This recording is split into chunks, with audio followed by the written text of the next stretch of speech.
to another episode of B-Town Stories with Shit and Food. I am Shit. And I am Food. What's going on, Food? How are you doing today, brother?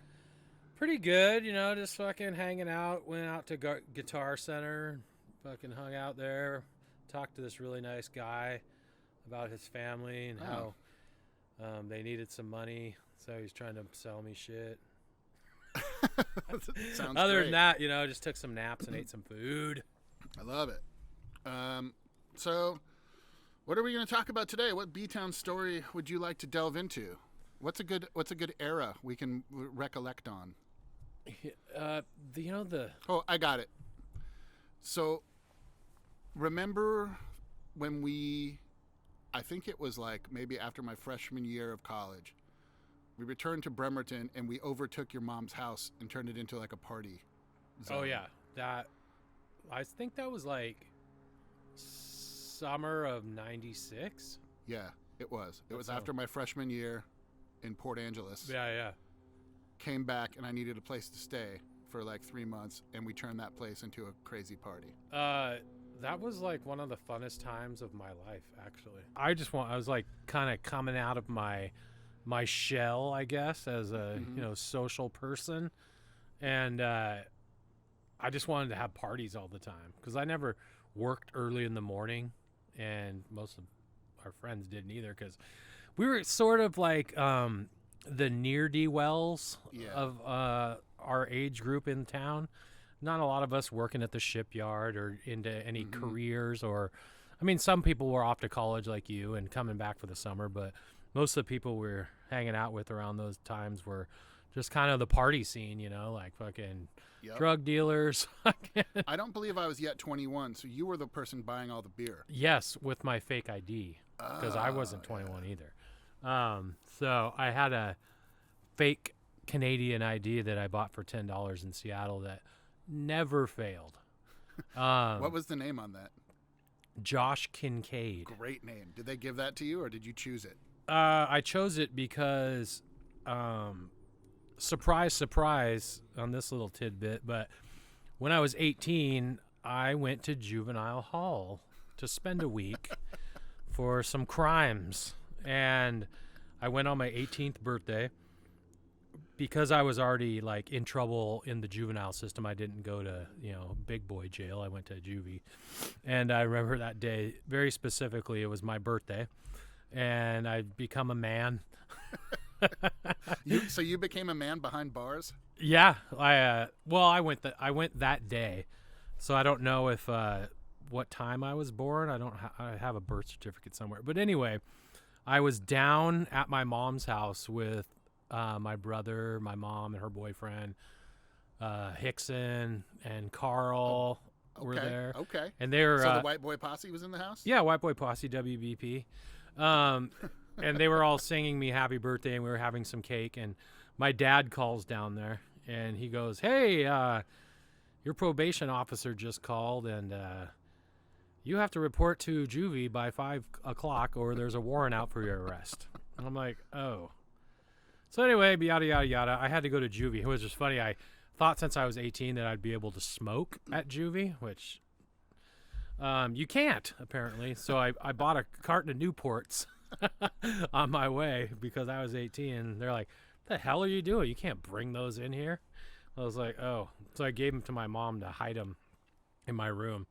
Anyway, yada, yada, yada. My cellmate at juvie, his name was Josh Kincaid. And that name was just in my head when I was getting my fake ID like a year later. Amazing. Because we had the same initials, and I figured that'd be easier for me to sign my fake signature because I already knew how to do the uppercase K and, just the scribbles that come after that. So that was my name on my fake ID, was Josh Kincaid. And yeah, that thing always worked. And then I was like, so many people are asking me to buy them booze all the time. I should like make some money off of 100%. it. So like if they wanted a sixer, I'd be like, give me $10. And so I'd get the 4 or whatever. That back when a 6-pack was like $5 or $6. Yeah. So I'd make a little profit, buy my own beer, Anyway, so I usually supplied all these parties at my mom's house with illegal contraband. And we just had some ragers out there. I mean, a couple keggers, mostly, 20, 30 people parties, but sometimes there was like the ones that everyone knew about that like hundreds of people showed up at, Do you remember the one where me and you almost got into a fight? And I do. what was that about? Um, I really, Probably chicks. I'd say something to do with a chick, I'm sure, but I have no recollection of who or what or why. I just remember I was pissed off at you about something, but was that the same party with made me take off my tags? I don't know. That's a great story. You should tell that story. I think that's the same fucking night. But anyway, it was middle of July or something like that, and I was like, let's have a fucking rager. And my roommate, fucking Pee-wee, who we can delve into at another time, interesting guy, we were like, let's have a big old party, and make flyers for it, and go out to Wildcat Lake and tell everyone and their fucking uncle about this party. So we did that and got a couple kegs. I couldn't believe they sold me a keg with that fucking Canadian ID at. Dude, the Josh Kincaid ID, just so you know, if you're listening, it's literally like just a big Canadian maple leaf flag with like a jerry-rigged picture like stamped on the top with like hand typing that just says Josh Kincaid 21. It seriously like looks like someone like taped it together with Scotch tape. It's like, it was definitely $10 worth of fake ID, like. Do you have a picture of that? Maybe we can put it on the YouTube. I will. I'll dig it up. The ID itself is in my storage somewhere, but I got pictures on my phone of it somewhere. But yeah, so my brother, though, he was always like kind of the downer, like didn't want to have parties, and for some reason, I don't know, but it seemed like he always had a good time once he got a few beers in him or whatever. But he was always like getting mad at me for inviting people over, and like I said, I was just like coming out of my shell and wanting to like be a little more social and be around people, and alcohol definitely helped with that. But that party just got out of control, like just random like carloads full of people showing up that I had no idea who they were, but I thought it was cool that, oh, this person just came to my party, and I'm like, I felt cool. Yeah. I was like, oh man, there's like 200 people here. It was like a movie, like when one of those parties like starts to fucking like snowball. Yeah. It's like the word is out. Here we go. So, if I recall, the night kind of wears on, and in Bremerton parties, I got it. Overall, when it comes to Bremerton, like in this town, the ratio of men to women is like 8 men to every 2 women. It's a Navy town. So what happens is people, are getting drunk, and there's like 3 chicks at the party, and like 20 dudes. Yeah. The old sausage fest. Yeah. So, sorry, I went off on a tangent, but go on. So there was these guys who just came, there was this one dude who just got out of boot camp, right? Yeah, there's a lot of like random like Navy guys there, random squids from fucking Bangor, like just I was like, who are these people, but one of I was standing in the kitchen. I was pretty wasted already because I started drinking at like 5 o'clock, and this is dark out by now, and it's July, so it must have been after 10. Yeah. And this guy was like, hey man, you ever had moonshine? And I was like, no. Took a rip off some dude's moonshine, and then like some guy was like, hey man, you ever smoked hash? And I was like, no. Fucking give me some of that. Fucking just hammered. And I don't know. Anyway, so everyone's wasted. There's like tons of people there, and I heard this commotion start up out in the fucking living room, and my brother was arguing with this. I'm pretty sure he was a Marine guy. He had like kind of the Marine haircut, so I assume that. But he's just raging, like he has like fucking PTSD or something, just like super angry. And my brother, I feel like he was taunting him, Yeah.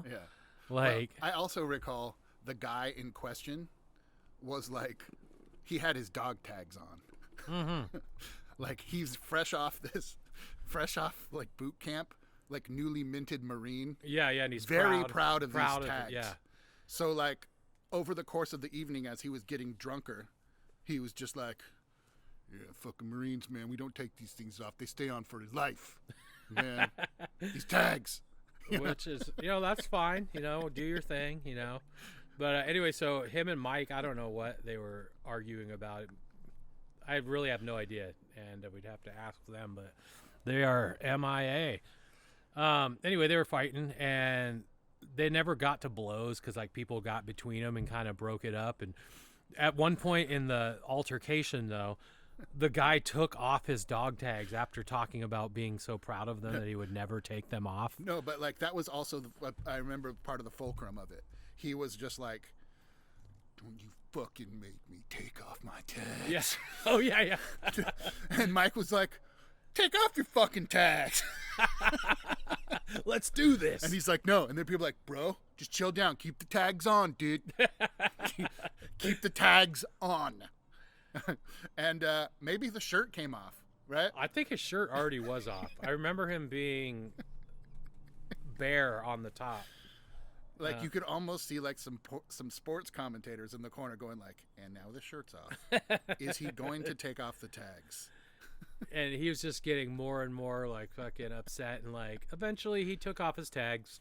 Fucking took the tags off. And then it kind of got squashed, and he had like his friends that he came with, which were also friends of ours actually, and they separated him. And you know when you get drunk and it's the end of the night and you get kind of emotional. Grown men take off their tags and start to cry. Like babies.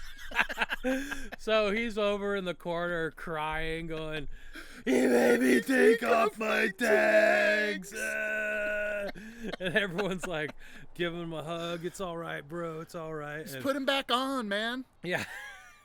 my brother's over on the other side, or in the kitchen, just fucking laughing at him. We were all laughing at him too because it was pretty funny. He was fucking crying about taking his tags off, which, you know, I've never worn any tags. I don't know how serious that is, or how it feels to have to take off your tags. Certainly nothing but love for our brave servicemen and women. Like, we're not dissing them. It was just a funny story. I mean, if you saw a grown man crying about having to take off his tags, you would laugh too. Yeah, that would be great if like it was a secret game show. "You got $1,000. You took off the tag." No, that was a fun night. Then like 20 minutes later, a fight broke out outside, and I don't remember who exactly it was. It was some. Was that the same party where like people were like, "Do you want to smoke some crack in your kitchen?" No, that was hash. Oh, Like I said, like I smoked the some crack hash. party was another day. That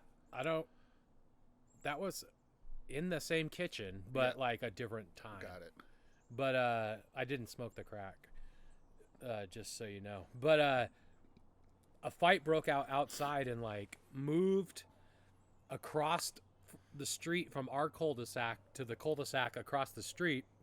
And the brawl, this was actually like they were making contact, you know, it was an actual fight. And a bunch of like early 20s, late teens guys fell into my neighbor's grandkids were sleeping in a tent out in their yard having a camp out, and they fell into their tent. These like 8 and 9-year-old girls and these grown men fighting fall into their tent, and they're screaming.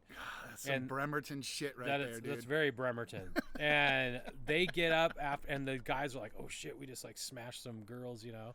Anyway, they got out of the tent, ran into the house, and of course the neighbors called the cops, and I had to deal with them.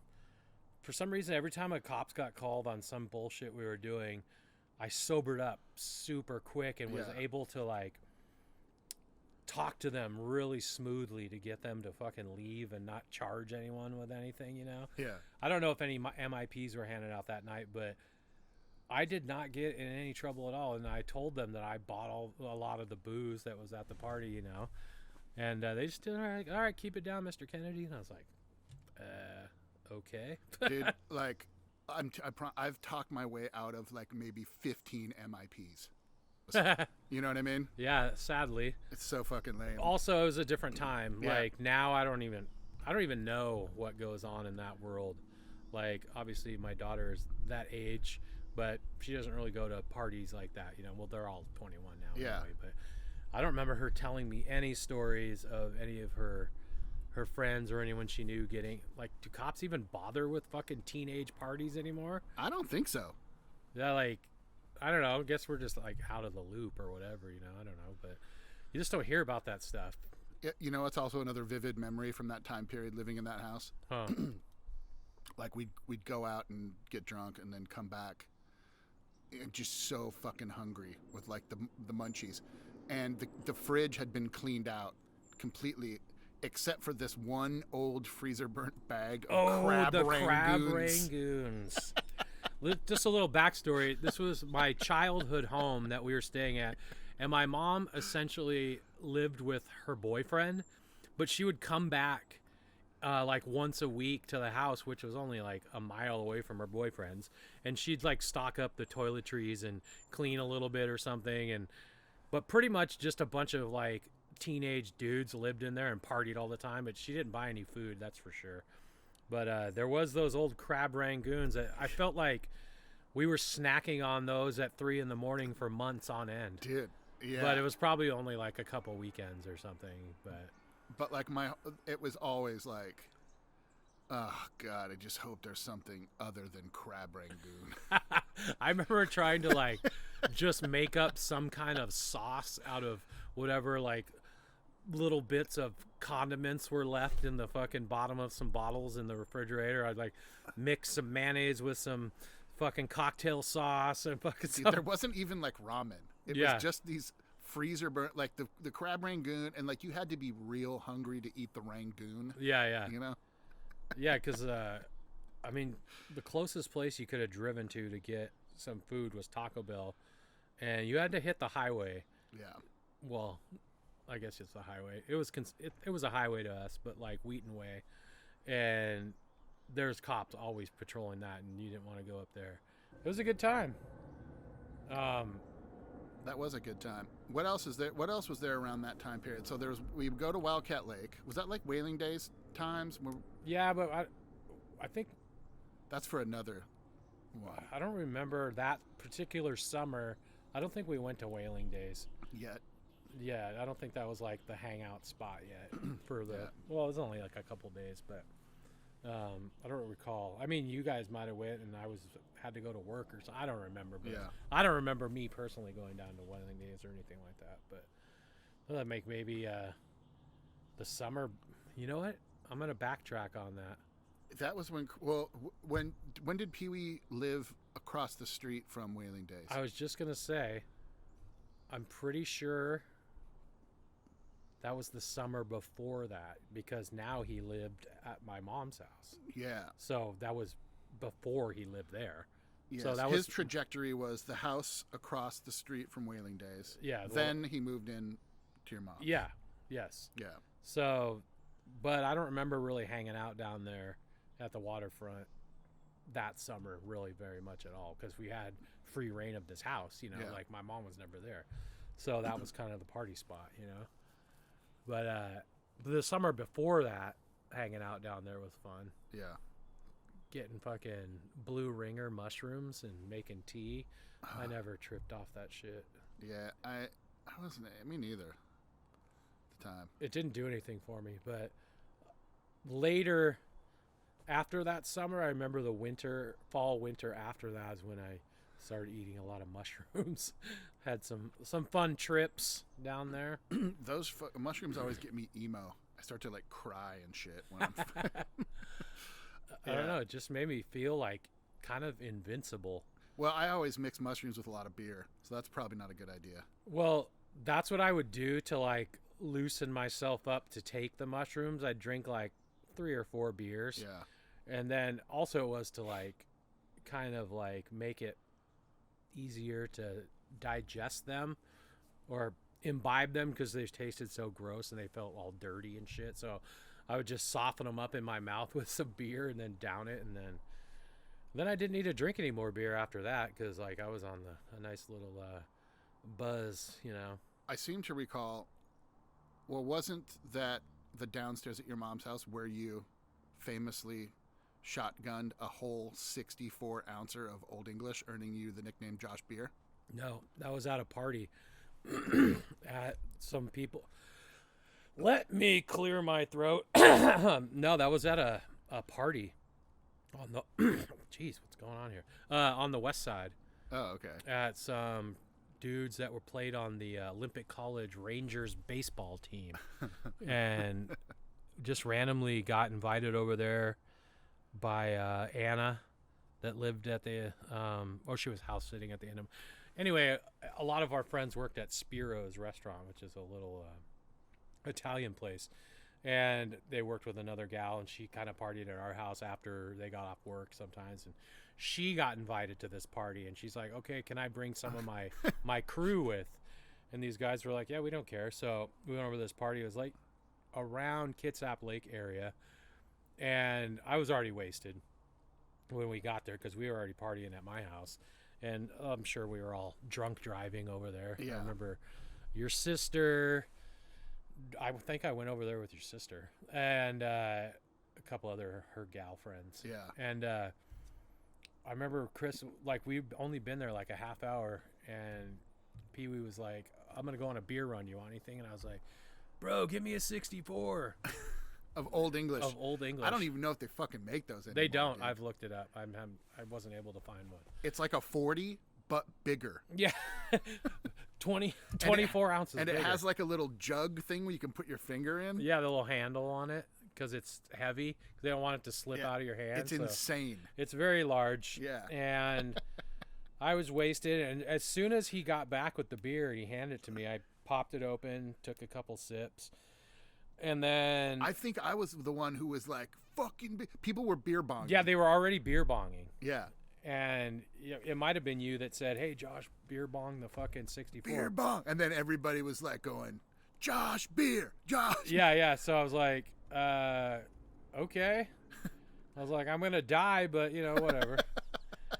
Anyway, turns out I had no problem beer bonging the whole fucking thing. It was crazy, dude. I want to say that it was probably actually, because I'd taken a couple sips, so it was probably only 61 ounces, but we'll just call it the 64. But I have a very clear recollection of that too, which is crazy. I mean, you had to have blacked out after that. I did not. Well, I did because I got in a car wreck. But it wasn't because of the alcohol, but maybe it had something to do with it. But I very clearly remember after taking down all the fucking Old English, just kind of like feeling this like pressure inside of me, and it kind of like took me out of the situation that I was in, to where I was just only thinking about how full I felt. Yeah. And it kind of made everything kind of quiet. It was like you said, like about that other situation where it was like a scene out of a movie. Yeah. And I was kind of hunched over and just like, holy crap, I can't believe I just did that. And when I stood up, everyone was just staring at me with their eyes like, I was absolutely gobsmacked. I can still like remember the image of like the fucking malt liquor, just so much of it just never clearing from the hose. yeah, it just kept going and going and going. And it was like the slow clap. Whoa! And everyone's cheering. It was truly magical. And I was like, man, I'm going to be friends with all these jock guys. It was funny because I was in the winter, and it was in December, and I just registered at OC. And so this is how my 20-year-old brain worked. Or maybe I was 19. Could have been 19. I was like, those guys were all impressed with me drinking that booze, so now we're all going to be friends when I go to college. And no, that wasn't the case. So I started OC like 2 weeks later, and I saw some of those jock guys there. And it's like, hey, what's up, bro? And they just like were like, what? Remember me? I beer bonged a 64. And they're just like, whatever, guy. And I mean, it just wasn't meant to be anyway. I'm glad I'm not friends with those dudes. Fuck those guys. Yeah, fuck them, dude. But yeah, that was pretty epic. Well, But, I think that's good, man. Yeah. I think that's another B-Town Stories. by B-Town Shit Stories. and Food. I am Shit. I'm Food. And until next time, friends, have a good one. Take her easy. Hey, B-Town Stories, B-Town Stories, B-Town Stories with Shit and Food. B-Town Stories is a Red Cobra production. production. Created, produced, and written by Shit and Food. With theme song by The Slags and logo design from Darren Chalman.